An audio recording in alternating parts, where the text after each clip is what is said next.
రండి వచ్చి ఫోన్ చేయండి. ఆకలిగా లేదు, నువ్వు తినే. రే నువ్వైనా తింటావా? నేను ఆల్రెడీ పార్టీలో తినేసి వచ్చా. మానేయండి తిండి. అమ్మకి చెప్పే వెళ్ళాను కదా నా పార్టీకి. I just don't get her sometimes. రే నీకు ఇష్టమని సాంబార్ రైస్ చేశాను, ఆకలి లేకపోయినా తిను, యాషాలేమాక.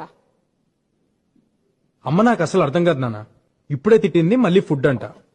మెంటల్. అమ్మలు అంతేరా, వెంటలే మనకు తిండి పెడతారు, మనతోనే తిట్లు తింటారు. ఏమనుకోవాలని వాళ్ళు అంతేరా. గొడవ పడేది మనతోనే, మన మంచి కోసమే.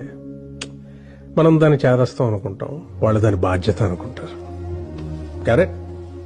యునో సంథింగ్, ఇంట్లో అమ్మో నాన్నో తాతయ్యో నాన్నమ్మో లేకపోతే ఇంకెవరు అడుగుతారా మన్ని తిన్నావా ఉన్నావా అని? వాళ్ళు ఉన్నప్పుడు వాళ్ళు విలువ తెలియదురా. రేపు లేరనుకో, వాళ్ళు మనతో ఉన్న ప్రతి క్షణం చాలా విలువైందిరా.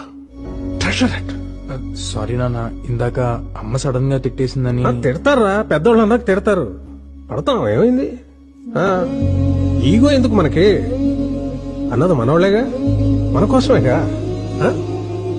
వాళ్ళు ఉన్నంత వరకేరా మన చిన్న పిల్లలు. వాళ్ళు పోతే